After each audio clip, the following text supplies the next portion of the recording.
Okay, thank you.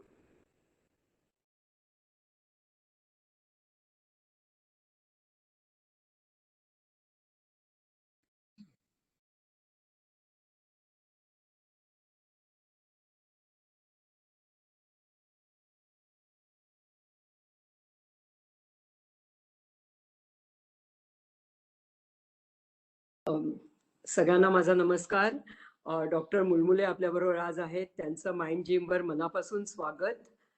आपण गेल्या महिन्यामध्ये काही वेगळी माणसं, ज्यांनी काही हटके काम केलं होतं, अशी लोकं बघितली आणि त्याचा पण आपल्याला प्रतिसाद खूपच छान मिळाला. या महिन्यामध्ये आपण स्वजाणीव, स्व ओळख हा विषय घेऊन येतोय. हा विषय खूप महत्वाचा आहे.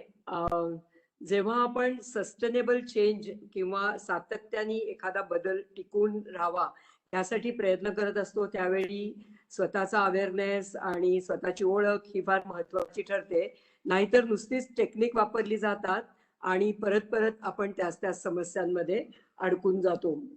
तर ह्या विषयावर बोलायला या महिन्यामध्ये चारही शनिवार आपल्याकडे तज्ज्ञ मंडळी आहेत. त्याच्यामध्ये आज आपल्याकडे डॉक्टर नन्नू मुलमुले आहेत. सर, मनापासून स्वागत तुमचं माइंड जिमच्या या प्लॅटफॉर्मवर. आणि खूप दिवस सर आम्ही तुम्हाला फॉलो करतोय तुमच्या सगळ्या युट्यूब चॅनलवर. आणि आम्हाला खरंच खूपच छान वाटतंय. आणि एक ते मोटिवेशनल फिलिंग येत आहे आणि ते ऐकल्यानंतर असं वाटलं की आम्हाला तुम्हाला माइंड जिमवर बोलवावं. आणि तुम्ही आलात त्याबद्दल मनापासून धन्यवाद. डॉक्टर मुलमुलांची एक काय म्हणतो आपण औपचारिक अशी ओळख करून देते. ते मनोविकार तज्ज्ञ आहेत. मनोविकार शास्त्रात त्यांनी पदव्युत्तर प्रावीण्य मिळवलेले आहे. ते MD सायकियाट्री आहेत आणि मुंबई विद्यापीठाचं त्यांना सुवर्ण पदक मिळालेलं आहे. 37 वर्ष ते कन्सल्टेशन करत आहेत. अंधश्रद्धा निर्मूलन समितीत ते 10 वर्ष कार्यरत होते. मराठवाड्यात आढळणाऱ्या संस्कृती, रीतिरिवाज, आपल्या डे टू डे लाईफ मधल्या आपल्या सगळ्या कस्टम्स, याच्या संदर्भातले मनोविकार याच्यावरती वैज्ञानिक अभ्यास करून त्यावर त्यांनी शोध निबंध लिहिला. आणि या शोध निबंधाचे वाचन व्हॅन्कुव्हर कॅनडा येथील आंतरराष्ट्रीय परिषदेमध्ये त्यांनी केलं. व्यक्तिमत्व विकास, तणाव नियोजन, संमोहन ह्या विषयावर अनेक व्याख्याने आणि या व्याख्यानांमार्फत मनोविकार शास्त्राचा प्रसार त्यांनी केला. मनाची एक गुंती या एकपात्री मनोरंजक कार्यक्रमाचे सुमारे 500 प्रयोग त्यांनी केले आणि ह्यावर आधारित एक शास्त्रशुद्ध पुस्तक त्यांनी लिहिलं आणि त्याला महाराष्ट्र शासनाचा वाङ्मय पुरस्कारही मिळाला. अनेक वृत्तपत्रातून स्तंभलिखाण त्यांनी विविध विषयांवर केलेले आहे. एकूण त्यांची 3 पुस्तके व 2 काव्यसंग्रह प्रसिद्ध आहेत.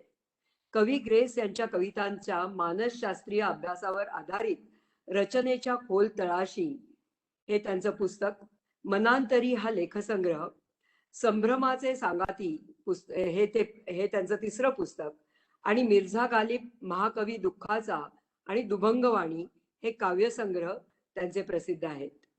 ह्या करोना काळात लोकांचे मनोधैर्य टिकावे आणि वाढावे याकरता त्यांनी जवळजवळ 32 व्हिडिओ तयार केले आणि त्यांच्या युट्यूब चॅनलवरती ते आता आपल्याला बघायला मिळतात. आणि फेसबुक, इंस्टाग्राम आणि इतर सोशल मीडियावरती पण ते बऱ्यापैकी पोचले. एक आनंदाची गोष्ट म्हणजे लक्षावधी लोकांपर्यंत ते पोचले आणि ते प्रचंड लोकप्रिय झाले. आणि त्या लोकप्रियतेचा एक भाग म्हणजे मी पण आहे सर. आणि ते आम्ही वाचतो, ऐकतो ते सगळं. तर असे हे डॉक्टर मुलमुले ते मराठवाड्यामध्ये काम करतात आणि खूप वर्ष काम करतात. सिनियर आहेत. खूप चांगला व्यासंग आहे. तर आज ते आपल्याशी बोलायला इथे आलेले आहेत. साधारणतः डॉक्टर 40 ते 45 मिनिटं तुम्ही विषय मांडाल आणि मग प्रश्न उत्तर होतील. ठीक आहे ना? हो, 30-35 मिनिटं. हा सर, 35 ते 40 मिनिटं विषय मांडतील आणि मग तुम्हाला प्रश्न उत्तराला आपण ओपन करूया. तत्पूर्वी एक नम्र सूचना की आपापले ऑडिओ आणि व्हिडिओ प्लीज बंद ठेवा, म्हणजे म्हणजे आपल्याला व्हॉइस क्वालिटी चांगली येऊ शकते.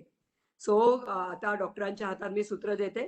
डॉक्टर, पुन्हा एकदा तुमचं स्वागत आणि तुमच्या हातात मी सूत्र देते. धन्यवाद. नमस्कार मित्र हो. माइंड हे वैशिष्ट्यपूर्ण नाव असलेल्या या संस्थेने मला निमंत्रित केलं या ऑनलाईन सभेमध्ये सगळ्या आपल्या एस्टीम्ड मेंबर समोर, सदस्यांसमोर मुखातिब होऊन बोलण्यासाठी. त्याबद्दल मी तुमच्या सुरुवातीलाच मीच आभार मानतो. याचं कारण असं की अशा वेगळ्या प्रकारचे विषय मांडण्याचे व्यासपीठ मिळणं जिथे जेव्हा सभा भरत होत्या तिथेच कठीण होतं, तो ऑनलाईन सभेत आज तरी मी तरी पहिल्यांदाच असा विषय मांडतोय आणि मला तो आनंद तुम्ही दिला त्याबद्दल मी तुमचा आभारी आहे. माइंड जिम हे नावच वैशिष्ट्यपूर्ण आहे, मला ते आवडलं. त्याचं कारण असं की दोन प्रकारची दुकानं जागोजागी जी उमललेली दिसत आहेत गेल्या 10-15 वर्षामध्ये, त्या म्हणजे ब्युटी पार्लर्स आणि जिम. उदंड जिम झालेले आहेत गावावर, परंतु जिम मध्ये जाणारे लोक फार कमी असतात. जिम मध्ये कार्डिओ आणि वेट ट्रेनिंग होतं. मॅक्सिमम लोक कार्डिओ करतात म्हणजे धावतात, पळतात आणि त्या ट्रेडमिलवर चालतात. वेट ट्रेनिंग जे फक्त पैलवानांनी किंवा ज्यांना काही बॉडी बिल्डिंग करायचं आहे त्यांनीच करायचे नसतात, तर गृहिणींपासून वृद्ध लोकांपर्यंत सगळ्यांनी वेट ट्रेनिंग केलं पाहिजे. कारण वेट ट्रेनिंग हे खरं हाडांना मजबूती देणारा तो व्यायाम आहे. दुर्दैवाने तिकडे लक्ष देत नाही. हे मी याच्यासाठी बोलतोय की माइंड जिम स्थापन करणे अशा विषयांना जे पॉप्युलर कार्डिओ सारखं वेट ट्रेनिंग पॉप्युलर नाही, तसेच हे विषय सुद्धा पॉप्युलर नाहीत, ते अभावानेच चर्चेला जाणाऱ्या विषय घेऊन त्याच्यावर चर्चा आयोजित करणं आणि त्या क्षेत्रामध्ये थोडा बहुत अभ्यास असलेल्या माझ्यासारख्याला उद्युक्त करणं, याच्यासाठी मला असं वाटतं की तुम्ही अभिनंदनासाठी पात्र आहात. हा एक अगदी थोडासा सुरुवातीचा भाग झाला. महत्वाची गोष्ट अशी आहे की जो विषय तुम्ही निवडलेला आहे तो विषय अत्यंत वेगळ्या स्वरूपाचा याच्यासाठी आहे की त्याच्याबद्दल तो नेमका विषय कशा प्रकारे त्याचा अभ्यास होतो यालाच अनेक पैलू आहेत. सेल्फ अवेअरनेस, सेल्फ कॉन्शियसनेस, स्व जाणीव, स्व ओळख, ह्या वेगवेगळ्या छटा असलेले विषय आहेत आणि याला अनेक मानसिक आयाम आहेत. मी नेहमी असं सांगत असतो की पहिले आपण प्रॉब्लेम डिफाईन केला पाहिजे किंवा आपली जी विचारसरणीची दिशा आहे ती डिफाईन केली पाहिजे, तरच तुमची चर्चा त्या दिशेने होईल आणि त्या चर्चेतून काहीतरी निष्पन्न होईल. नाहीतर ते किस्सा जसा आहे तसं होईल. मी नेहमी एक किस्सा सांगत असतो की पहिले तुम्हाला नेमकं काय हवं आहे हे डिफाईन करा, नाही तर फसगत होऊ शकते. एक माणूस तपश्चर्याला बसतो, किस्सा म्हणून घ्यावा. एक माणूस तपश्चर्याला बसतो आणि तपश्चर्याला बसल्यानंतर त्याला देव, तो एक माणूस झोपतो आणि झोपेत त्याला स्वप्न पडते की त्याला देव प्रसन्न झालेला आहे. तो तपश्चर्या केलेली आहे त्यांनी आणि देव प्रसन्न झालेला आहे आणि देव त्याला विचारतो की तुला काय वर हवं आहे. ही त्या काळची गोष्ट, देव प्रसन्न व्हायचे, वर वगैरे द्यायचे. माणूस असा म्हणतो की माझी अशी इच्छा आहे की मी माझ्याजवळ पैशाने भरलेली प्रचंड मोठी बॅग असावी, माझ्याजवळ फार मोठी अशी गाडी असावी आणि माझ्या भोवताली स्त्रियांचा ताफा असावा. आणि देव तथास्तु म्हणतो आणि हा माणूस दुसऱ्या दिवशी जागा होतो, तो एका लेडीज बसचा कंडक्टर झालेला असतो. अशी फसगत होऊ शकते. तेव्हा डिफाईन युअर प्रॉब्लेम प्रॉपरली. म्हणून स्व जाणीव म्हणजे काय या विषयापासूनच आपण याची सुरुवात करतो आहोत. हा विषय इतका मोठा आहे आणि तो बऱ्याचशा मानसशास्त्राला काय म्हणता येईल त्याला चिटून आहे की त्याचे अनेक विविध पैलू आहेत. पण आपण साध्या शब्दात असं म्हणू की स्वतःची ओळख करून घेणं. तर स्वतःची ओळख म्हणजे काय? 100-150 वर्षापूर्वी फ्रॉइडने आपल्या मनाची मांडणी कॉन्शियस आणि अनकॉन्शियस म्हणजे सुप्त मन, जागृत मन अशा दोन मनांमध्ये केली. हा एक मोठा ब्रेक थ्रू होता आपल्या मनाची जडणघडण समजून घेण्यासाठी. याच्या जवळजवळ 1000 वर्षापूर्वी एरिस्टॉटलने एक वाक्य लिहून ठेवलं. ते वाक्य असं आहे की knowing your self is the beginning of wisdom. मित्र, हे वाक्य मला फार महत्वाचं वाटते आणि कोणीतरी म्हणालं की तुम्ही 1000 वर्षापूर्वीचे वाक्य उद्धृत करता, या ज्ञानामध्ये नवीन काही भर पडली तर आज जग किती बदललेलं आहे. जगामध्ये तांत्रिक बदल झालेले आहे. माणूस मूलतः बदललेला नाही. माणसाची जी शरीर क्रिया आहे, फिजिओलॉजी आहे, माणसाचा जन्म 20 लाख वर्षापूर्वी झाला. 20 लाख वर्षापूर्वीच्या माणसामध्ये आणि आधुनिक माणसामध्ये फार थोडे बदल झालेले आहेत उत्क्रांतीच्या टप्प्यामध्ये. तेव्हा माणूस मूलतः तसाच आहे आणि माणसाच्या मानसिक जडणघडणीला लागू पडणारे जे काही मंत्रतंत्र आहेत ते हजारो वर्षापूर्वी ज्या लोकांनी मांडून ठेवले ते तत्वज्ञानाचे गुरु होते. आणि बघा, तंत्रज्ञान बदलते, ज्ञानातही भर पडते, पण तत्वामध्ये म्हणजे कन्सेप्ट मध्ये बदल घडत नाही. तत्वज्ञानात फारसा फरक, त्याचं कारण माणूस मूलतः त्याच प्रकृतीचा आहे. मी या विषयाला इथपासूनच सुरुवात करतो की एखादा विषय जाणून घेण्यासाठी जे ज्ञानाचे अनेक दालनं आहेत ते ओलांडून आपण विजडम या विषयाशी येतो. कारण अरिस्टॉटल म्हणतो की knowing your self is beginning of wisdom. तुमच्यामध्ये विजडम म्हणजे ज्याला मराठीत शहाणीव असं म्हणतात, ती शहाणीव यायला सुरुवातच तुमच्या स्व ओळखीपासून किंवा स्वज्ञानापासून होते. संस्कृतमध्ये फार सुंदर शब्द आहे ज्ञ. ज्ञ म्हणजे ज्ञान. 4 शब्द येतात ज्ञच्या पाठोपाठ: अज्ञ, तज्ञ, प्रज्ञ आणि सुज्ञ. अज्ञ म्हणजे ज्याच्यात अनेकांना आनंद असतो ती स्थिती म्हणजे अज्ञानाची स्थिती. ते ज्ञान नाही आहे, अंधकार आहे. त्याच्यानंतर तो शब्द तज्ञ. आमच्याकडे अनेक पेशंट येतात, ते आजाराची आधीच माहिती गुगलून काढलेली असते त्यांनी, आणि ते मी गोळी लिहायला सुरुवात केली ते म्हणतात या गोळीचे असे साईड इफेक्ट असेल, ही गोळी का बरं घेतात तुम्ही. ते सगळे घेऊन येत असतात. ते तज्ञांनी दिलेली माहिती. तज्ञ कोण? जो फक्त माहितगार आहे, इन्फॉर्मेशननी पुरेपूर आहे, बस.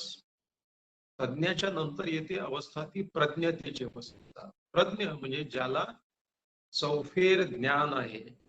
पण जेव्हा प्रज्ञ माणसाला अनुभवाची जोड मिळते आणि अनुभवाला माणुसकीची, मानव्यतेची जोड मिळते, तेव्हा जाऊन तो माणूस होतो सुज्ञ. सुज्ञ म्हणजे वन हू हॅज विजडम, ज्याच्याजवळ शहाणीव आहे. म्हणून इंग्लिशमध्ये इन्फॉर्मेशन, नॉलेज आणि विजडम असे 3 शब्द आहेत. बहुतांश लोकांजवळ असते ती फक्त इन्फॉर्मेशन. फार कमी लोकांजवळ असतो ते नॉलेज. नॉलेज हे इन्फॉर्मेशन मध्ये एक्सपिरियन्सची भर पडून येतो ते नॉलेज.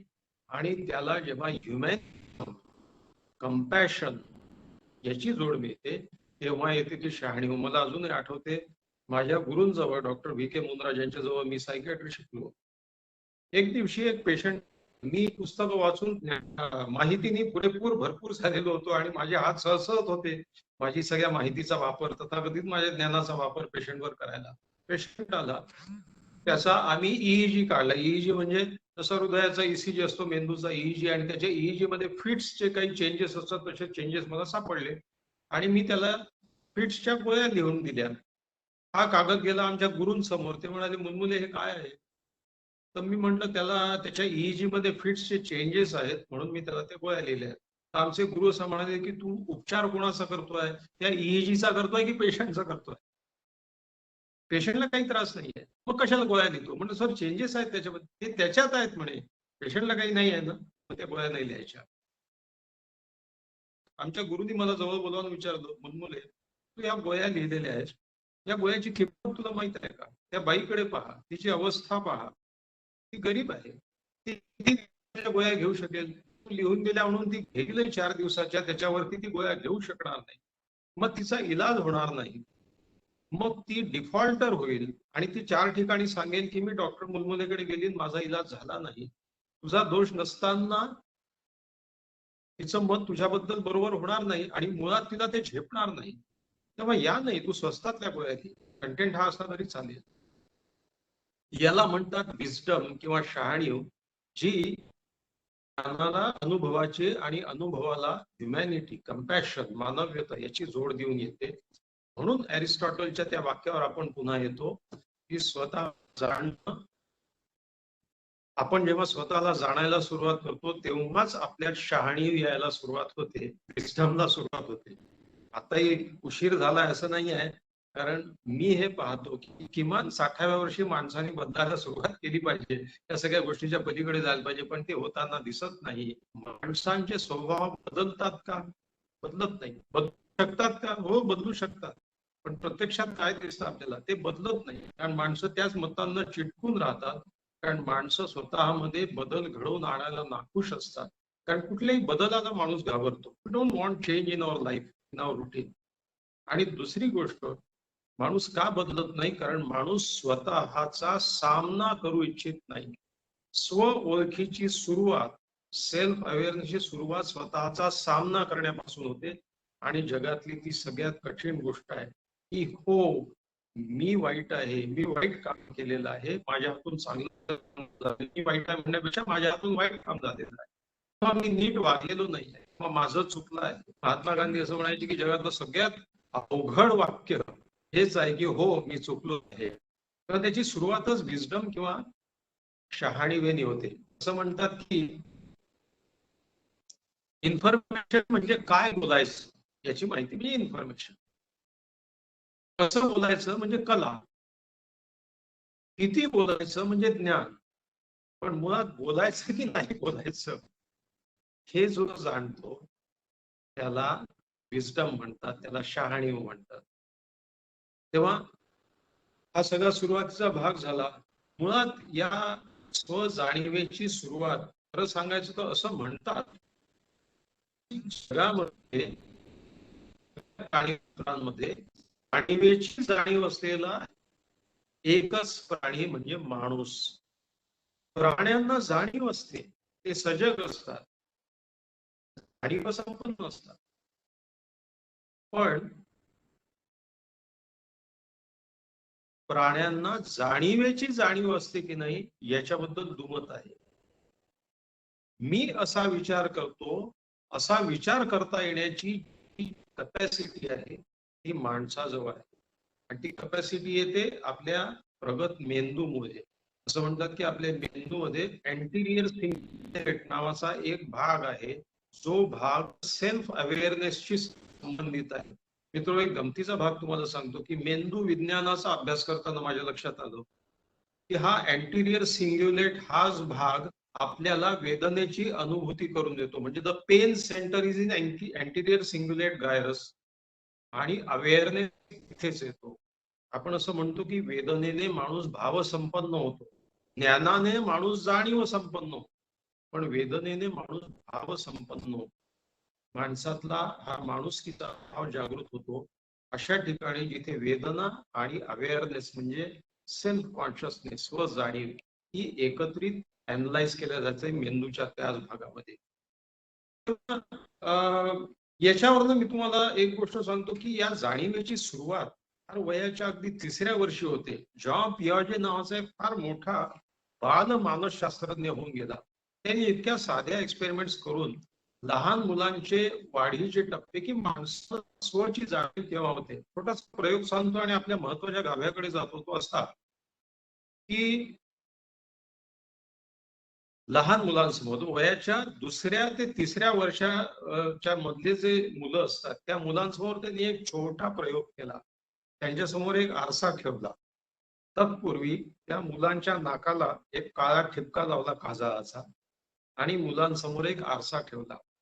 2 वर्षाचं मूल जेमतेम चालायला लागलं असतं वगैरे. या मुलांनी जेव्हा आरशात पाहिलं, ज्या मुलांनी तो आरसा पुसायचा प्रयत्न केला त्या मुलांना मी काहीतरी वेगळा या जगापासून ही जाणीव झालेली नाही असा निष्कर्ष त्यांनी काढला. आणि स्वजाणीवेची की मी आणि हे जग वेगळं आहे, मी वेगळा आहे, मी आहे, मी आहे, माझं अस्तित्व वेगळं आहे, हे ज्ञान प्राप्त झाल्याची खूण कुठली तर ज्यावेळी आरशात पाहून मुलांनी आपल्या नाकावरचा काळा ठिपका पुसण्याचा प्रयत्न केला, ती स्व ओळखीची पहिली पायरी. पण तिथून माणसाच्या वाढीचे टप्पे सुरू होतात. मग त्याला हळूहळू त्याचं काय म्हणता येईल त्याचा व्यक्तिमत्वाचा विकास होतो. आणि या व्यक्तिमत्वामध्ये असं म्हणतात की हळूहळू 4 भाग, व्यक्तिमत्वाच्या 4 खाणे, 4 कप्पे तयार होतात. आपल्या व्यक्तिमत्वाचा एक कप्पा असा आहे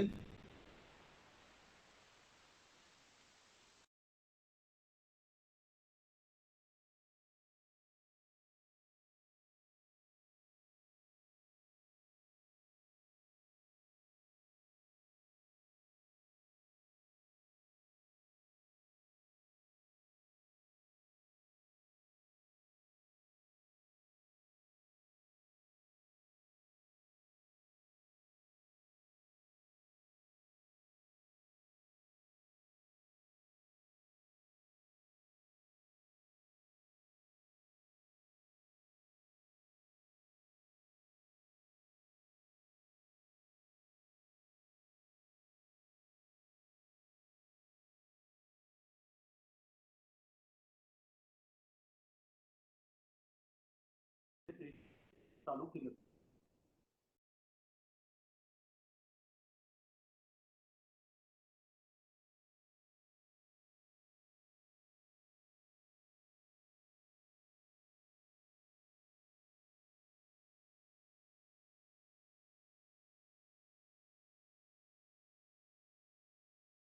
तुम्ही म्यूट झाला रोज.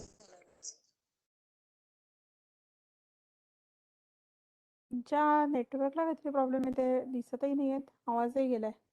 आवाज अजिबात येत नाहीये. हो. आवाज येत नाहीये. आता आला.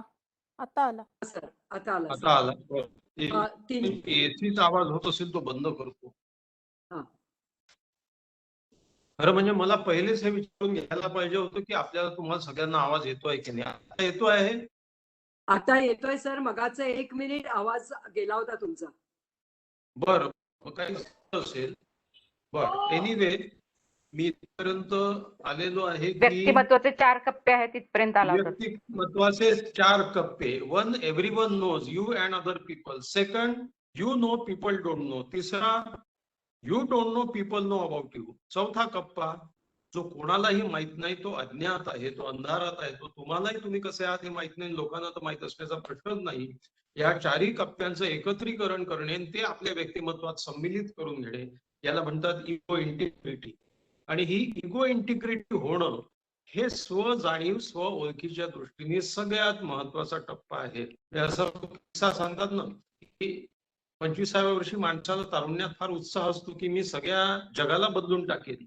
मग जगाला बदलवून टाकण्याच्या या धडपडीमध्ये 10 वर्ष निघून गेले. 35व्या वर्षी त्या माणसाने विचार केला की जग जाऊ दे, जरा मोठं क्षेत्र झालं, आपण आपल्या जिल्ह्याचा विकास, जिल्ह्याला बदलवून टाकू. 10 वर्ष निघून गेले. मग त्याच्या लक्षात आलं की जिल्हा काही खरं नाही, आपल्या गावाची गोष्ट करू. आणि 10 वर्षानंतर वयाच्या 55व्या वर्षी त्याच्या लक्षात आलं की पहिले स्वतःला बदललं पाहिजे, नाही तर बाकीच्यांना बदलणं कठीण. तेव्हा मुख्य थिअरी अशी आहे की 1945-50च्या दरम्यान अमेरिकेतील एक मानसतज्ञ अब्राहम मास्लो हा होऊन गेला. याची ह्युमॅनिस्टिक सायकोलॉजीची स्कूल होती, म्हणजे तो मानवीयतेच्या दृष्टीने मानसशास्त्राचा अभ्यास करणारा होता. प्रत्येकाच्या व्यक्तिमत्वाचा, व्यक्तीच्या अंतरात्म्याचा किंवा सुप्त मनाचा अभ्यास केला. पण अब्राहम मास्लोचं म्हणणं असं होतं की माणूस हा समाज प्राणी आहे, त्याचा सामाजिकतेच्या संबंधातच विचार केला पाहिजे. तेव्हा त्यांनी अभ्यास करून एक तत्व असं मांडलं की माणसाच्या मूलभूत गरजा ह्या त्याच्या आयुष्यात कुठलंही कार्य करायला प्रेरक असतात. आम्ही सगळे का जगतो, का काम करतो, याच्या मागे आमच्या गरजा आहेत. आम्ही या गरजांच्या मागे धावत असतो. ह्या गरजाच या आमच्या जगण्याच्या प्रेरणा आहेत.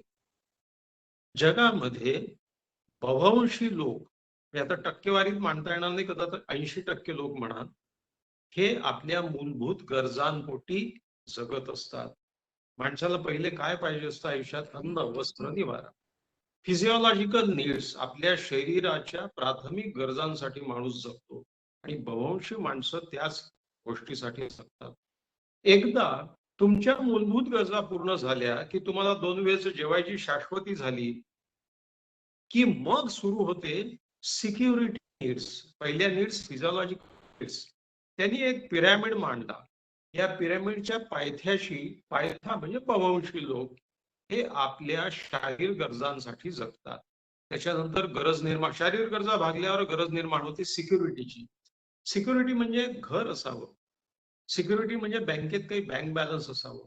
सिक्युरिटी म्हणजे माझ्याजवळ 10 कपडे असावे, मोटार असावी, हे असावं, म्हणजे मला कुठेही पटकन जाता येईल. सिक्युरिटी गरजेनंतर ह्याही पूर्ण झाल्यावर त्यातले काही लोक हे रेकग्निशन नीड साठी जगायला लागतात.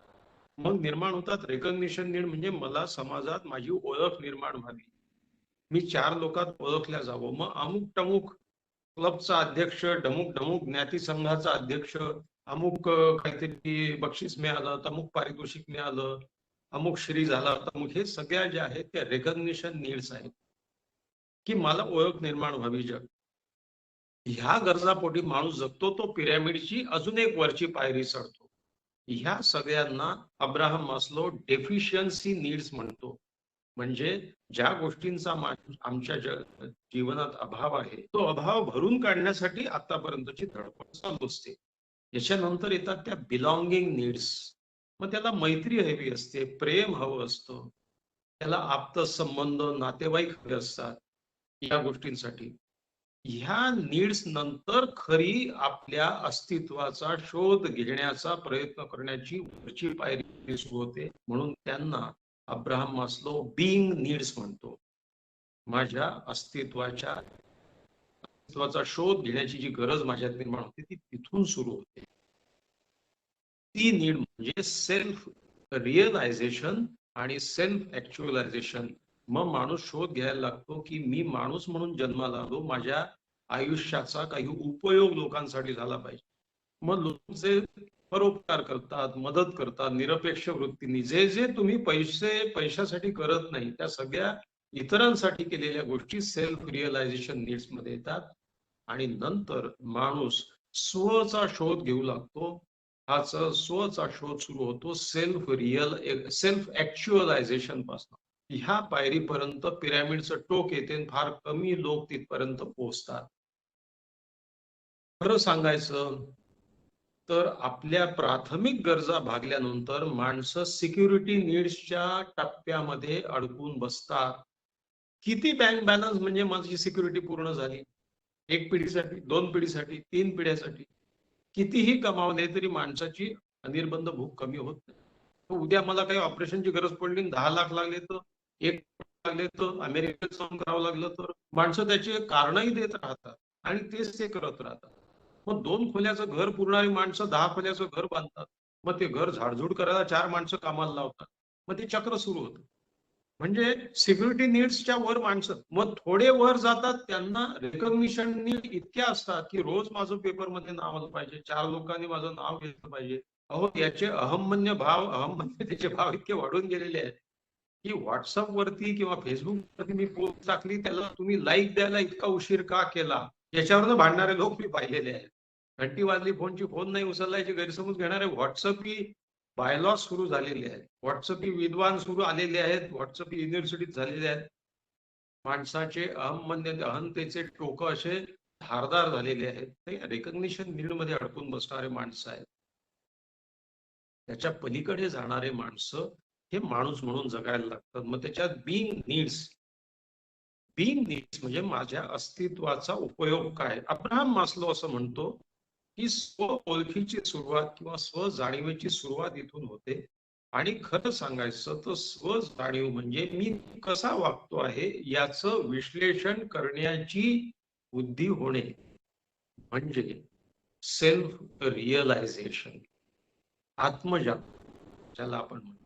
मित्रो, ह्या सगळ्या फिलॉसॉफिकल गोष्टी आहेत असं तुम्हाला वाटत असेल, पण तुम्हाला अत्यंत प्रॅक्टिकल गोष्टी सांगतो. माझे स्वतःचे काही आडाखे आहेत जे मी माझ्या 37 वर्षाच्या व्यवसायात मानसोपचार देताना, लोकांशी बोलताना मी माझ्या प्रत्ययाला आलेले आहेत. ते असे आहेत की त्याच्यावर एक मी छोटीशी कथा लिहिली की एक दिवशी एक अतिशय रागावलेला पेशंट माझ्याकडे आला आणि तो अतिशय क्रोधित झालेला होता. आणि डॉक्टरची अशी कल्पना असते, डॉक्टर त्या दृष्टीने बरोबर असतो की मी सगळं जीव तोडून एवढं करतो आहे, नाहीये, लोक पैसे फेकले डॉक्टरशी काही बोलता येईल अशा येतात, सगळ्या गोष्टी निघून जातात. अशा अवस्थेत तो आला की तो आल्याबरोबर पहिले रिसेप्शनिस्टला त्यांनी झाडलं आणि तो आतमध्ये घुसला. नाही मला नंबर बिंबर काही नाही, मला आता डॉक्टरांशी बोलायचंय. आता तो आल्यावर त्यांनी प्रिस्क्रिप्शन पेपर टेबलावर फेकलं आणि तो म्हणाला की तुमच्या गोळ्याचा काहीच उपयोग झाला नाही. माझी आई बिलकुल सायकोटिक आणि खूप व्हायलंट झालेली आहे, ती अजिबात शांत झाली नाही. आज 8 दिवस झाले तुमच्याकडे चक्रा मारतो आणि काहीच फरक पडत नाही. तर मी पाहिला तो कागद. मी त्याच्यानंतर पाहिलं की तिला पॅरालिसिस झालेला होता, ती सायकोटिक झाली होती, तिला ब्लड प्रेशर होतं, डायबिटीस होतं, तिला जास्त पॉवरच्या गोळ्या देणं योग्य झालं असतं.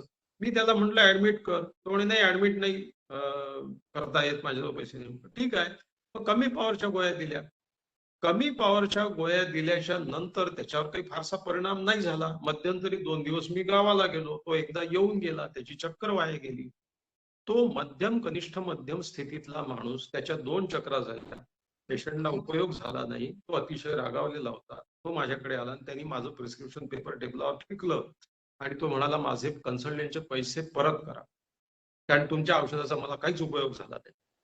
त्या क्षणी मी त्याला गोळ्या बदलून देऊन द्यायला सुरुवात केली होती. त्याचं हे वाक्य ऐकल्याबरोबर मला अतिशय राग आला आणि मी त्याला तोंडावर त्याच्या काहीतरी वाक्य फेकणार की तुला काय दुकान वाटलं का, की पैसे गॅरंटी त्याला मी काही दुकानदार आहे की नाही इलाज झालं तर पैसे परत. मी माझी बुद्धी कौशल्य सगळं वापरलेलं आहे, नाही झालं त्याला मी काय करू, हे काही जादू थोडीच आहे, मी काही ब्रह्मदेव थोडीच आहे. अशा सगळ्या वाक्याची सुरुवात रुजवात माझ्या मेंदूत झाली आणि तत्क्षणी एक गोष्ट अशी घडली की मी विचार केला की माझ्या काय होणार आहे, हा जास्त रागवेल, मग मी रागवेल, मग अनावस्था प्रसंग ओढवेल, मग इथे वाईट दिसेल सगळं, ते इतर पेशंट्सवर त्याचा परिणाम होईल, माझी मनस्थिती बिघडेल. आणि मी अलिप्त होऊन, बघा मी माझ्या स्वतःपासून अलिप्त होऊन माझ्याकडे बघायला लागलो की मी डॉक्टर आहे, माझ्याकडे 4 प्रकारचे लोक येणार. मी जर दुकानदार असतो, मी पंखे विकणारा असतो, तो माझ्याकडे रागावलेला माणूस आला नसता, पंखा द्या असं नसतं म्हणाला. पण I am a doctor, I cater to emotionally charged clients. माझ्याकडे येणारे लोक हे भावनिक दृष्ट्या उद्दीपित झाले असतात, भावनिक दृष्ट्या डिस्टर्ब झालेले असतात. त्यांना टॅकल करण्याचं कौशल्य माझ्याजवळ नसेल तर मग काय उपयोग आहे, त्या दुकानदारात माझ्यात काय फरक आहे. तेव्हा मी माझ्यापासून वेगळा झालो आणि माझ्याकडे मी साक्षी भावाने पाहायला लागलो आणि तत्क्षणी माझ्या लक्षात आलं की याच्यावर रागवून उपयोग नाही. मी शांत राहिलो आणि मी त्याला म्हटलं की ठीक आहे, तुझे पैसे परत घे. आता हा पवित्रा घेतल्याच्या नंतर तो चपापला. त्याच्या लक्षात आलं की हा तर रागवतही नाहीये. रागाला रागाने प्रत्युत्तर मिळालं तर राग वाढतो. तुम्ही रागाचा सामना, क्रोधाचा सामना जर शांतीने केला तर क्रोधित माणसाला क्रोधित व्हायला काहीतरी लागतं ना समोरच. त्या क्षणी तो शांत झाला. मग मी त्याला समजावून सांगितलं, तो शांत झाल्यानंतर, की तुझी आई म्हातारी आहे, तिला पॅरालिसिस झालाय, तिला हाय पॉवरच्या गोळ्या मला देता येत नाही, तिला डायबिटीस आहे, ब्लड प्रेशर आहे आणि तू दूर राहतो, गोळ्याचा काही दुष्परिणाम झाला तू इथे येऊ शकणार नाही. या सगळ्या गोष्टी धरून मी हे केलेलं आहे. तुला प्रयत्न नसेल फायदा झाला आणि तुझे पैसे खर्च झाले असतील, ठीक आहे, पैशाने काय फरक. तुम्ही चढ्या भावाने विमानाचे तिकीट खरेदी करता, टीसीला पैसे देऊन तुम्ही रात्रीचा बर्थ रेल्वेत मिळवता, मग पैसे देऊन कोणाचा क्रोध विकत मिळत असेल तर काय हरकत आहे, त्यात फार स्वस्तातला सौदा झाला. त्या क्षणी माझ्या लक्षात आलं की I have to develop an observing ego. याला बुद्ध तत्वज्ञानामध्ये आणि माइंडफुलनेसच्या लँग्वेजमध्ये याला साक्षी भाव असं म्हणतात. स्व ओळखीची पहिली पायरी स्व जाणीवीची म्हणजे साक्षी भाव जागृत करा. मित्रो, हे तत्वज्ञान नाही, हे मी प्रॅक्टिकली अनुभवलेलं आहे की पहिली गोष्ट, कुठल्याही घटनेवर प्रतिक्रिया देण्याच्या पूर्वी तुम्ही स्वतःकडे ड्रोन जसा वरतून ड्रोन कॅमेरा वरतून पाहतो तसं तुम्ही स्वतःकडे पहा. म्हणजे मी असं गमतीने सांगतो, तुमच्यातल्या प्रत्येकाने ड्रोनाचार्य झालं पाहिजे. ड्रोनाचार्य याचा अर्थ असा की तुम्ही एक टॉप अँगल लावा आणि तुमची सिच्युएशन आणि त्याच्यात तुम्ही आणि तुमची वागणूक हे तुम्ही अलिप्त भावानी अनुभवा, अलिप्त भावानी त्याच्याकडे पहा. त्या क्षणी स्व ओळखीची सुरुवात होईल. सारखे सारखे छोट्या छोट्या गोष्टीवर रागावणारा माणूस माझ्याकडे येतो, काय करावं याला. म्हटलं काही नाही, त्या क्षणी तू वेगळा हो तुझ्यापासून. रागावलेला तू आणि तुझ्या रागावलेपणाकडे पाहणारा तू हे वेगळे व्हा. आणि एक गोष्ट सांगतो तुम्हाला, तत्वज्ञान हे रोजच्या ज्ञानापेक्षा वेगळं नाहीये. मानस तत्वज्ञान हे सांगतं की तुमच्या माझ्या याच्या सगळ्यांच्या मनामध्ये एक अलिप्त गाभा असतो. कोणी त्याच्या जवळ पोहोचू शकते, कोणी पोहोचू शकत नाही. पोहोचू तोच शकतो जो प्रयत्न करतो तिथपर्यंत जाण्याचा. आजपासून एक प्रॅक्टिस सुरू केली तरी स्व ओळखीला सुरुवात होईल की मी ज्या गोष्टी मला डिस्टर्ब करतात, या मला डिस्टर्ब करतात हे ऍक्सेप्ट करणं. एखाद्याची वागणूक मला डिस्टर्ब करते हे ऍक्सेप्ट करणं, नंबर 1. नंबर 2, मी त्याच्यावर ज्या पद्धतीने रिॲक्ट होतो त्या रिॲक्शनचा काही उपयोग आहे का. मी 37 वर्ष प्रॅक्टिस करून या निर्णयाला पोहोचलो की जेव्हा पेशंट चुकीचं वागत असतो आणि मी त्याच्यावर रागवतो आणि माझा उद्देश जर हा असेल की यांनी त्यातून शिकावं तर लोक त्यातून शिकत नाही. इथून उठल्यावर बाहेर जातात तर म्हणतात हा डॉक्टर रागीट आहे, हा चांगला डॉक्टर नाही आहे. माझा उद्देश सफल होत नाही. माझा उद्देश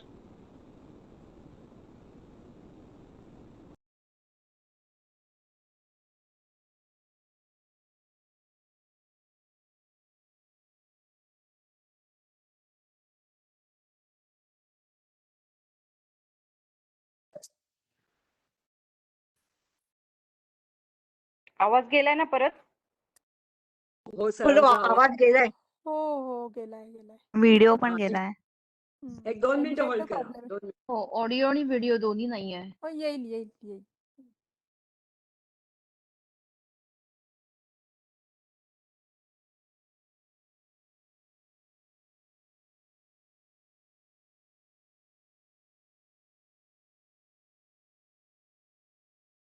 सरांना काहीतरी नेट कनेक्शन असणार आहे. एक 2 मिनिटं होल्ड करूया. त्यांचा आवाज आणि व्हिडिओ दोन्ही गेलेला आहे. त्यांच्या तिकडे प्रॉब्लेम आहे. हा, हा.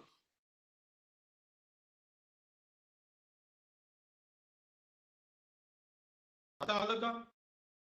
हो, आला आला सर. आता आलं. नेट कनेक्शन माझ्याकडचा होता आणि हो. आणि कृपा करून नेट कनेक्शन गेल्याबरोबर मला सांगा, कारण माझं लक्ष नव्हतं तिकडे. तर ओके. हा, तर मी म्हणत होतो की अलिप्त भावाने स्वतःकडे पाहणं हे स्वजाणीवेचं पहिलं पाऊल आहे. अब्राहम मास्लो असं म्हणतो की सेल्फ ऍक्च्युअलायझेशन म्हणजे पहिली गोष्ट तुमचे जे जे पोटेन्शियल आहे त्याला न्याय द्या. तुम्ही माणूस म्हणून जन्माला आलात आणि तुमच्याजवळ काही प्रत्येकाजवळ एका गोष्टीचं पोटेन्शियल असते. काही जणांजवळ एकापेक्षा अनेक गोष्टींचं असते. या सगळ्या फॅकल्टीजला तुम्ही न्याय दिला पाहिजे, त्याचा विकास घडवून आणला पाहिजे. नाही तर मग आपलं एवढं आयुष्य देऊन आपला काही उपयोग होणार नाही. हा जो सेल्फ ऍक्च्युअलायझेशन याला जे म्हणतात ते अचीव्ह करणं म्हणजे या पिरॅमिडचं सगळ्यात वरचं टोक गाठणं. उपनिषदामध्ये एक फार सुंदर शब्द आहे, तो आहे सच्चिदानंद. सच्चिदानंद हा उपनिषदांचा साइन क्वा नॉन आहे. सत चित आनंद.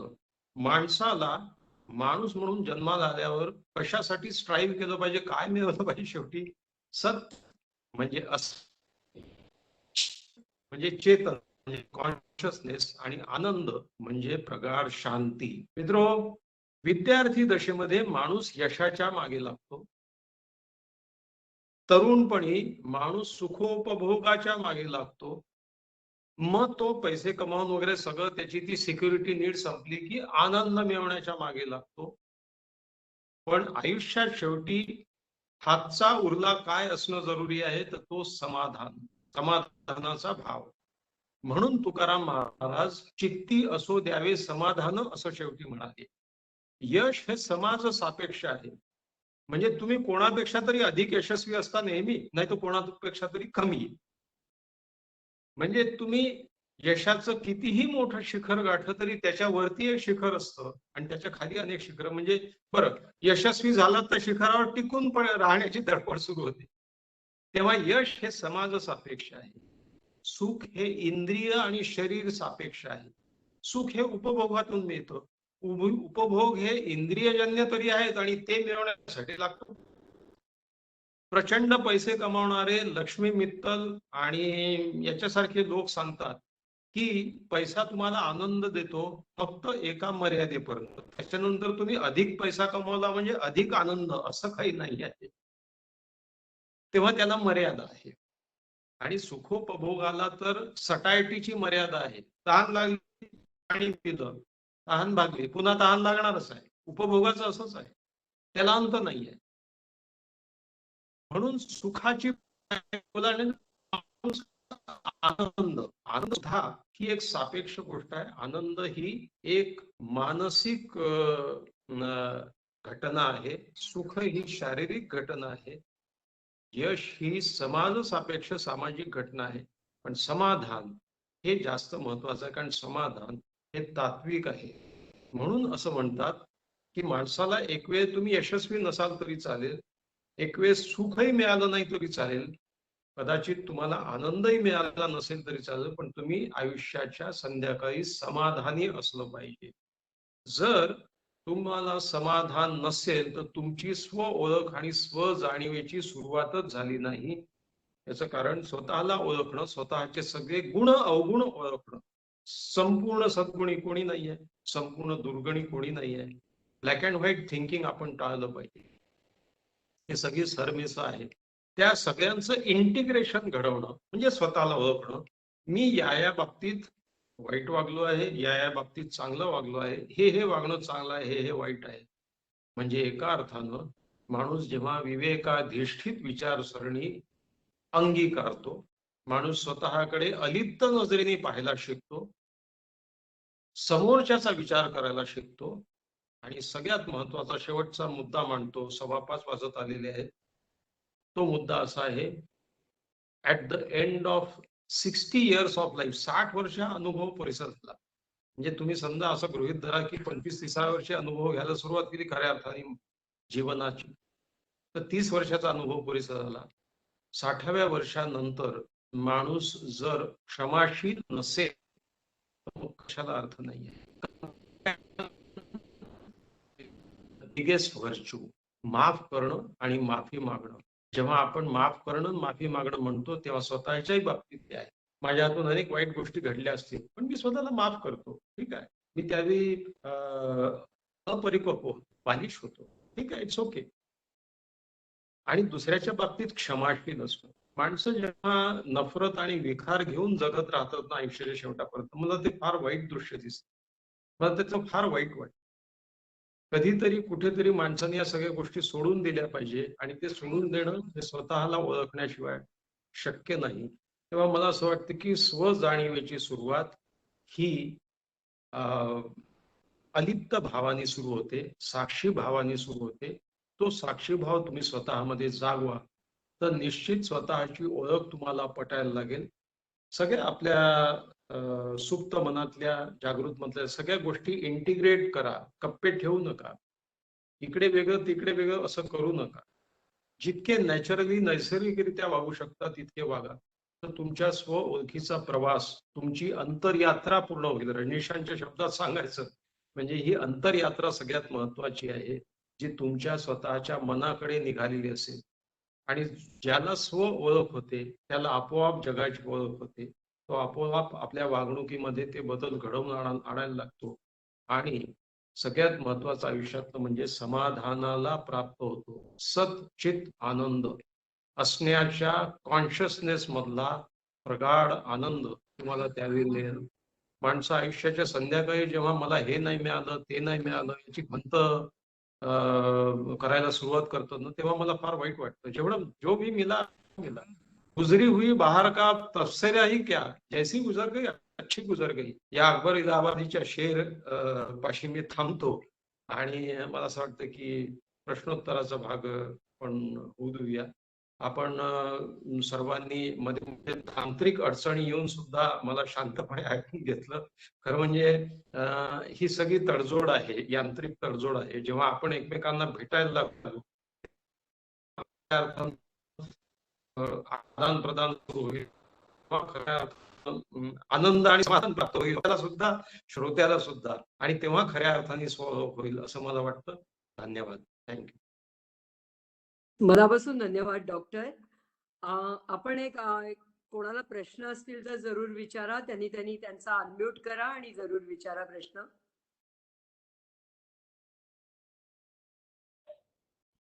डॉक्टर साहेब, मला एक विचारायचं आहे की तुम्ही खूप सुंदर सांगितलं, पण बऱ्याच वेळेला आपल्या कामाच्या ठिकाणी किंवा अशा ठिकाणी काही लोक म्हणजे कायम त्यांच्या किंवा आपल्या मते चुकीच्या वागणुकीने खूप त्रासदायक असं अनुभव येतो समाजात किंवा नोकरीच्या ठिकाणी. तर त्यासाठी काही म्हणजे कसं आपण हे केलं तर चांगल्या उत्तम प्रकारे त्याच्यातून मार्ग काढू शकू, काही गायडन्स? महत्वाचा प्रश्न यासाठी आहे की ज्या परिस्थितीतून तुम्हाला स्वतःला वेगळं करता येत नाही फिजिकली, त्या ठिकाणी एखादा माणूस त्रासदायक असेल तर मनस्थिती शांत कशी ठेवायची हा मोठा प्रश्न आहे. हा प्रश्न टॅकल करताना तुम्हाला काही गोष्टी विचारात घ्याव्या लागतील. पहिली गोष्ट अशी की जो व्यक्ती तुम्हाला मानसिक त्रास ज्याच्या वागणुकीचा होतो आहे त्या व्यक्तीच्या त्रासदायक वागणुकीमागे काही मजबुरी आहे का, काही मानसिकता आहे का त्याची. मी नेहमी असं म्हणतो की लोक इतक्या छोट्या गोष्टीचे गैरसमज करून घेत असतात की त्यांनी माझा फोन उचलला नाही, त्याच्या मेसेजला रिप्लाय केला नाही, त्यांनी काही कामात असेल, विसरून गेला असेल, टेन्शनेत असेल, तो नीट वागला नाही, माझ्याकडे पाहिलं आणि त्यांनी मला नमस्कार केला नाही, छोट्या छोट्या गोष्टी, नाही, तो काही तंद्रीत असेल, कदाचित त्याचं सकाळी काही बिनसलं असेल, कोणाशी चिडला, काय चिडला, काही कारण असेल त्याला. नेहमी try to put yourself on in other person's shoes. लोक अहमभाव इतका जपतात की एक क्षण विचार करायला तयार नसतात. मी असं नाही म्हणत की ते अतिशय चांगलेच आहेत आणि ते मुद्दाम काही कारणामुळे ते काही वाईट वागतात आहेत, म्हणजे काही कारण नसतीलही, काही कदाचित अशी काही गोष्टी असतील की ज्या तुम्हाला आज कळत नाही. कदाचित अपरिपक्व वागणूक त्यांच्याकडून होते आहे, तरी वाटलंच राहिलं पाहिजे. नंबर 2, त्या व्यक्तीच्या वागणुकी मागील थोडं बहुत विश्लेषण. दुसरी गोष्ट अशी की मग जितका कमीत कमी संघर्ष येऊ शकेल त्या व्यक्तीशी अशी आपली वागणूक ठेवणं, आपलं मन संतुलित ठेवणं. आता हेही बऱ्यापैकी म्हणजे त्रासदायकच होत असेल तर मग आपल्या कामाच्या ठिकाणचं आपला मुक्काम आटपल्याच्या नंतर जो आपला आपला म्हणून वेळ असतो त्या वेळेमध्ये हे वातावरण एकदम शट ऑफ करणं आणि आपल्या मनाला स्थिर ठेवणारे, आनंद देणारे, समाधान देणारे असे काही छंद बाळगणं की ज्याच्यामध्ये पोलीसमध्ये नोकरी करणारा एक माणूस माझ्याकडे आला, तो म्हणाला वरिष्ठ अतिशय वाईट वागणूक देतो, नेहमीच सांगितले. तर मी त्याला सांगितलं तुझी ड्युटी आटपल्याच्या नंतर तू काय करतो, काही नाही म्हणे, त्याच गोष्टीचा विचार डोक्यात घुमत राहतो. म्हटलं उद्यापासून तू तुझ्या पर्सामध्ये कुंड्या आहेत, हे आहेत, हातामध्ये एक छोटस हे घ्यायचं, कुंडीतली माती वर खाली करायची, छान करायचं, काहीतरी करत राहायचं ज्याच्यामध्ये तुला आनंद मिळतो. गाणी ऐक, मित्रांशी बोल, बाहेर फिरायला जा, काय करायचं ते कर, पण या वातावरणापासून मेंदूला शट ऑफ कर, जे मेंदूला आराम मिळेल. त्याच त्या विचारात गुंगत राहत असशील. ठीक आहे ना, हा माझ्या व्यवसायाचा किंवा माझ्या नोकरीचा भाग आहे की एका वाईट प्रवृत्तीच्या माणसाला सहन करणं, हाच माझ्या नोकरीचा भाग आहे. मला जो पगार मिळतो तो याच्यासाठी मिळतो असा विचार कर. आणि मनाला लावून न घेणं, हे तुम्ही अलिप्त व्हायला लागल्याच्या नंतर आपोआप हे कमी होत जातं. मी ज्या दिवशी तो पेशंट माझ्यावर भयंकर रागवला, तुम्हाला काही इलाज नाही, तुमचं काही अर्थ नाही, तुम्हाला मोठ्या आशा घेऊन आलो होतो तुमच्याकडे, पण अगदीच काही नाही, मला माझे पैसे परत द्या. त्या क्षणी मला असं वाटलं, मग माझा असा मित्र म्हणाला की तू पैसे परत घेतले म्हणजे तू एक मेसेज असा दिला की तसं नाहीये. असा पेशंट माझ्याकडे वर्षातून एक जण येतो, नेहमी नाही याचा अनुभव. तेव्हा अशा ठिकाणी तुम्ही राहत असाल त्या व्यक्तीला ओळखण्याचा किंवा त्याला जाणून घेण्याचा प्रयत्न करा आणि त्या व्यक्तीला एकाच वेळी क्षमाही करा आणि त्याची किंवाही करा की तो आपली मनस्थिती बिघडवून घेतोय तुमची. तिसरा टप्पा म्हणजे त्या व्यक्तीच्या व्यतिरिक्त तुमचं जे काही आयुष्य आहे ते रिक्रिएटिव्ह थिंग्स, ज्याच्यामध्ये तुम्हाला आनंद समाधान मिळतो अशा. धन्यवाद सर.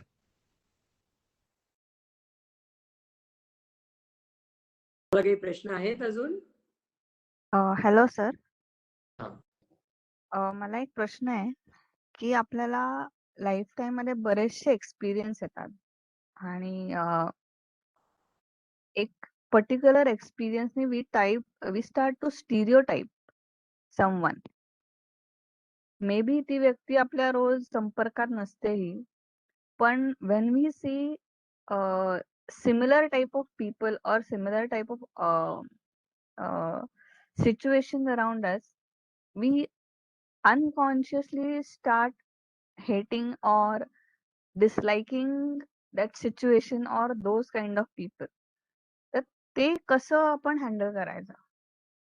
आणि हे कदाचित या पॅन्डेमिक मुळे किंवा ह्या सिच्युएशन मध्ये जास्त वाढत चाललंय.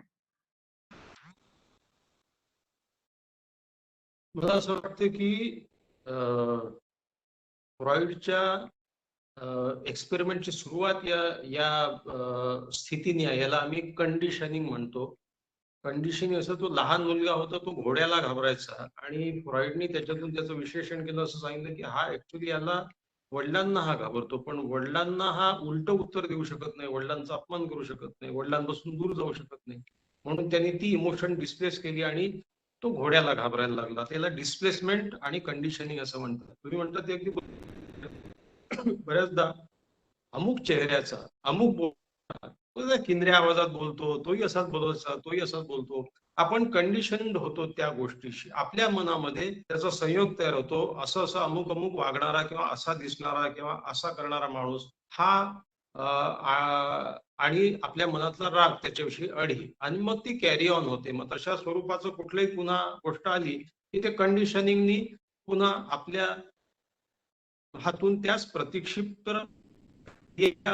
पडतात. रिफ्लेक्सली आपण अनेक गोष्टी प्रतिक्षिप्त करत असतो, रिफ्लेक्सली करत असतो, ते आपल्याही हातात नाही. आपण आपल्या तोंडून निघून जातो.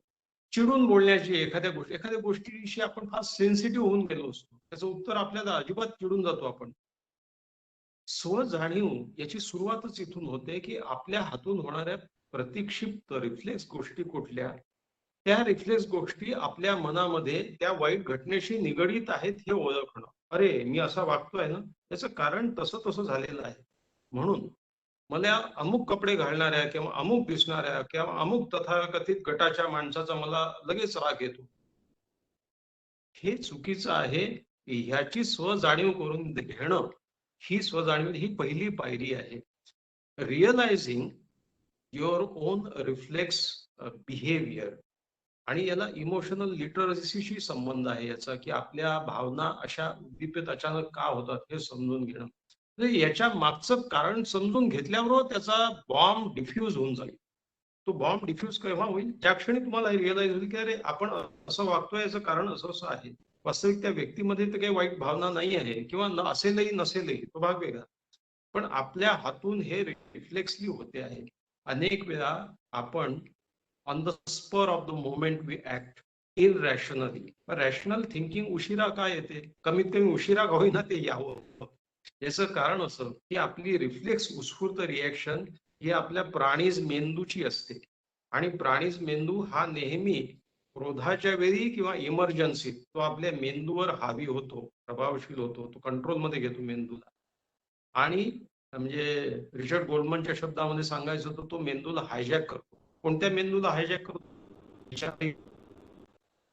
विचारी मेंदू हा उत्क्रांतीमध्ये उशिरा निर्माण झालेला आहे. म्हणूनच विचारी लोक, रॅशनल थिंकिंग याचा प्राणीज मेंदूवर कंट्रोल यायला वेळ लागतो.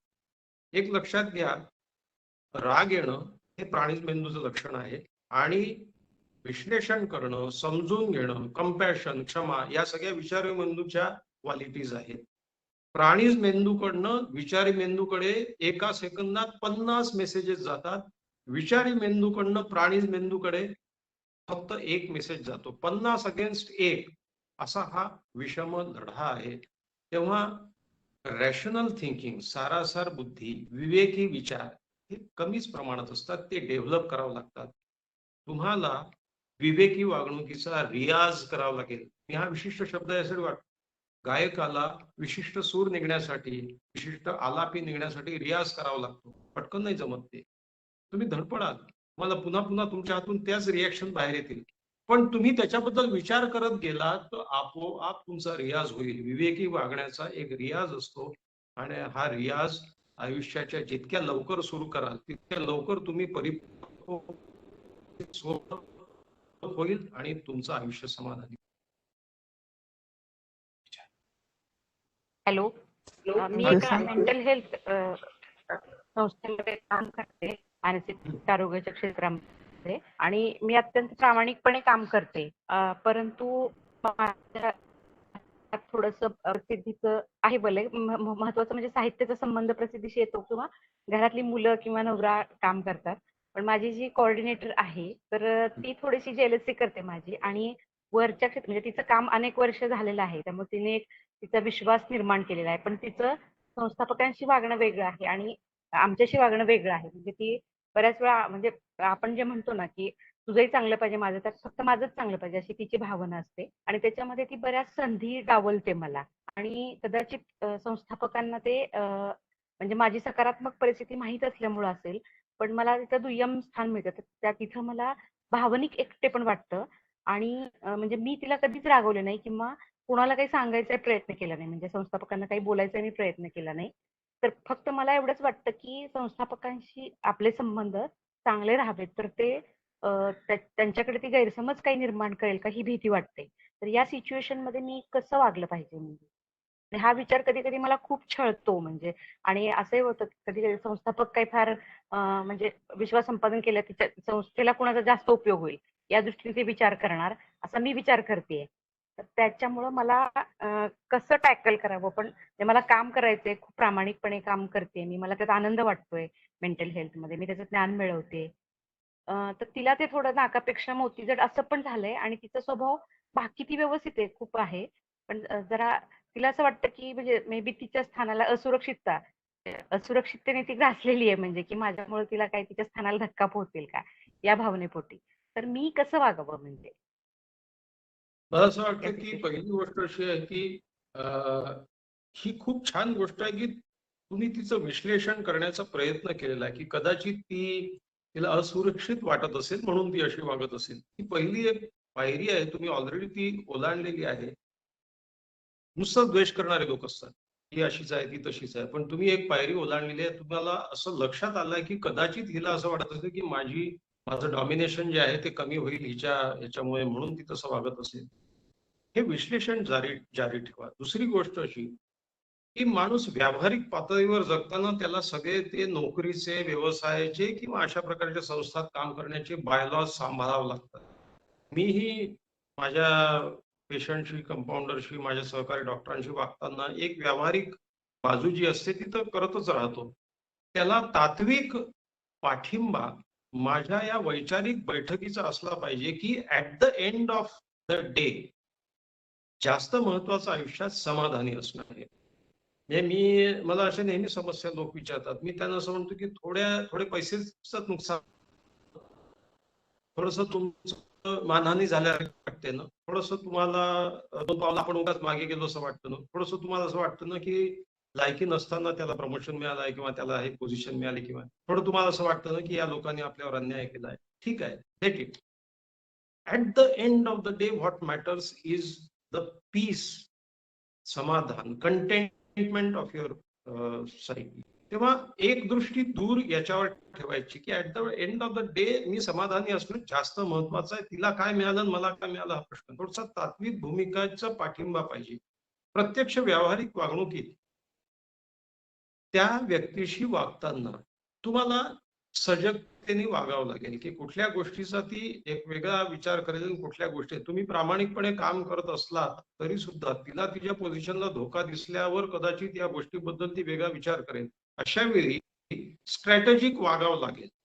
दुसरी गोष्ट, तुमच्या मनस्थितीशी जे लोक सहमत असतील असे जे संस्थेत आहेत, मग ते मॅनेजमेंट मधले लोक असो किंवा तुमचे सहकारी तुमच्या लेवलचे लोक असो, यांच्याशी संवाद साधा. या गोष्टीला असं नाही म्हणत मी की तिच्याविषयी इन जनरल त्यांच्याशी संवाद ठेवा. म्हणजे तुमच्या प्रामाणिकपणाची आणि तुमच्या याची त्यांना ऑलरेडी खात्री झालेली असेल आणि त्यांचं बॅकिंग तुम्हाला राहील. आणि हा विचार फार महत्वाचा आहे की ती असं वागते आहे याची काही कारणं आहेत का, ती अशा याच्यातून वागते आहे का, तिची इन्सिक्युरिटी कशी दूर करता येईल किंवा तिच्या टाळक्यात हे कसं आपल्याला घालता येईल की बाई तुझ्या त्याच्याशी माझं काही स्पर्धा नाही आहे, मी माझं काम करते आहे. असं असूनही कदाचित विपरीत वागणूक अशा व्यक्तीकडनं होत असेल तर त्याच्याकडे दुर्लक्ष करणं चांगलं. आणि दुर्लक्ष करण्याची पहिली पायरी हीच आहे की अलिप्त भावना ठेवणं या गोष्टींकडे. तुम्ही ते मॅनेजमेंट संस्था हे सगळं चाललेलं काम याच्यावरती एक ड्रोनचा टॉप अँगल कॅमेरा हे ज्याला गाली बस बाजी चाहे अतफाल है दुनिया मेरे आगे, होता है शबो रोज तमाशा मेरे आगे, सगळं खेळ आहे चाललेला. ठीक आहे, जातील हो काही दिवस, वेगळे दिवस येतील. आणि at the end of the day मला समाधान मिळालं पाहिजे, जाऊ दे मिळू दे, फरक नाही पडत. ही एक ऍटिट्यूड, हा अलिप्ततेचा भाव असणं गरजेचं आहे. याच्यातून तुम्हाला मार्ग निश्चित सापडेल. Thank you sir. धन्यवाद. मला एक विचारायचं होतं. आता एकच प्रश्न घेऊया आपण आणि मग मॅडम, थांबूया. कोणाला हा विचारायचं? मॅडम. हा माझा विचारू. प्रश्न आहे मॅडम. सर, एखादी व्यक्ती एक चूक परत परत करत असेल तर अशांना माफ कसं करायचं? म्हणजे परत परत चान्स देऊनही सेम मिस्टेक होत असेल तर कसं त्यांना टॅकल करायचं? त्यांना माफ करणं वेगळं. माफ करणं याचा अर्थ त्यांना कंटिन्यू करू देणं असं नाहीये. मनातून त्यांच्या परत परत करण्याच्या कृतीलाही माफ करून टाका. म्हणजे मी एक पाऊल थोडस पुढे याच्यासाठी जातो. अशा व्यक्तींना माफी काही जण जाणून बुजून करणारे लोक आहेत.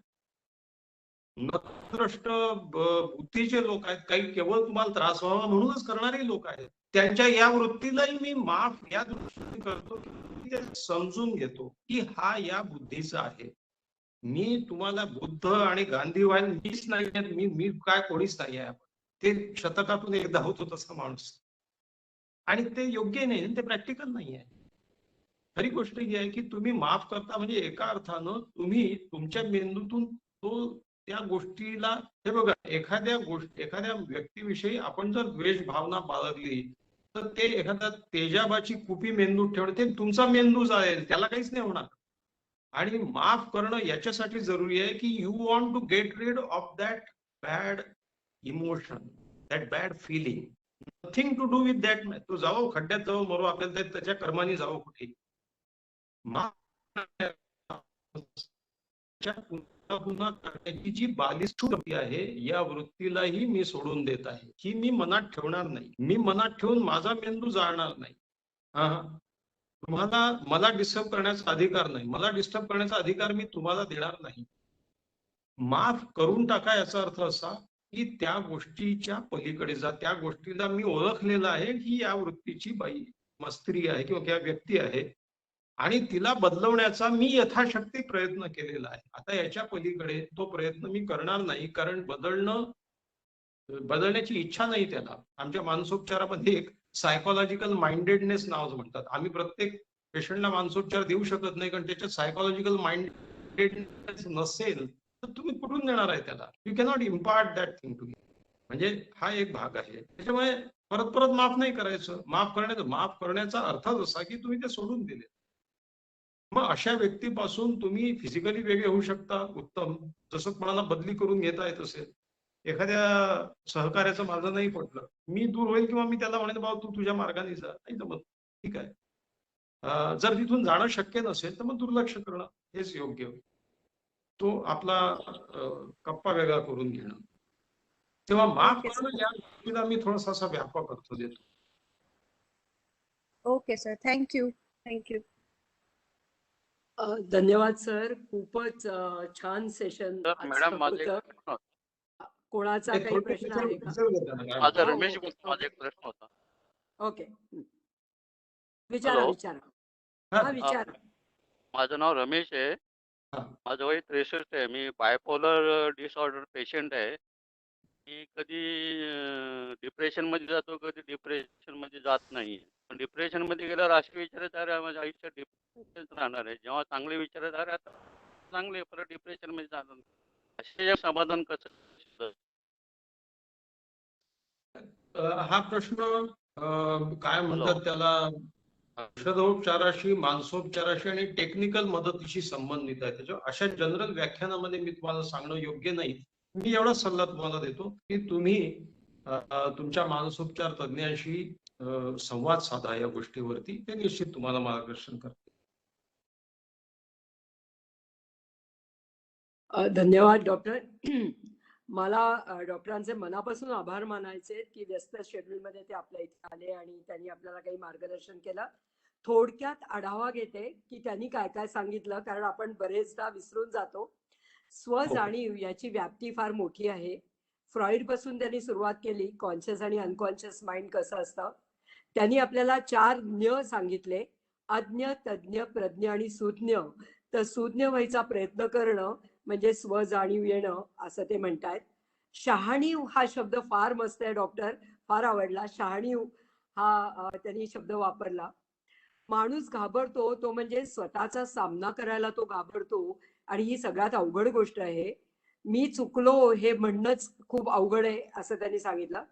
त्यांनी जो हॅरी विंडो पण आपल्याला सांगितली, त्यातले 4 कप्पे सांगितले की मला ओळखतो, मी इतर जण ओळखतात, नाही ओळखत, असे 4 कप्पे जोहारी विंडोचे आहेत. ते आपण मला असं वाटतं माइंड जिमवर घेतलेले आहेत, पण तुम्हाला जर का हवे असतील तर परत एकदा त्याची आपण उजळणी करू शकतो. त्यांनी मॅस्लॉची पण उतरंड सांगितली, गरजा कशा कशा असतात आणि कसं आपण सेल्फ ऍक्च्युअलायझेशन कडे जाण्याची आपली इनेट टेंडन्सी कशी असते हे पण त्यांनी आपल्याला सांगितलं. त्यांनी स्वजाणीव म्हणजे मी कसा वागतो याचे विश्लेषण करण्याची गरज निर्माण होणे हे सांगितलं आपल्याला, आणि आपल्या हातून होणाऱ्या रिफ्लेक्स गोष्टी कोणत्या आहेत त्याची जाणीव करून घेणे हे पण त्यांनी सांगितलं आपल्याला. स्वजाणीवेची पहिली पायरी म्हणजे साक्षी भावाने स्वतःकडे पाहणे. त्यांनी ड्रोनाचार्य हा शब्द वापरलाय बघा. तर ड्रोन कॅमेरा जसा बघतो तसं जर का आपल्याला बघता आलं, अलिप्त भावनेनी बघता आलं तर जास्त चांगलं. रागवलेला तू आणि रागवलेपणाकडे बघणारा तू हे दोन्ही भिन्न आहेत, आणि आपल्याला तसं बघता येतं का हे जास्त महत्वाचं आहे. त्यांनी सांगितलं की तुमच्या पोटेन्शियलकडे, पोटेन्शियलला न्याय द्या. हे फार सुंदर होतं डॉक्टर, की त्याचा विकास घडवून आणला पाहिजे, म्हणजे सेल्फ ऍक्च्युअलायझेशन कडे जायची सुरुवात होऊ शकते. त्यांनी सच्चिदानंद हा पण शब्द वापरला त्याच्यासाठी.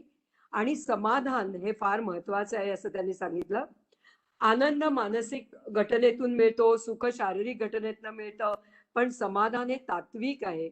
आणि at the end of the day तुम्ही जर का समाधानी असाल तर ती स्वजाणीवेची ओळखीची सुरुवात आहे असं आपण म्हणूया.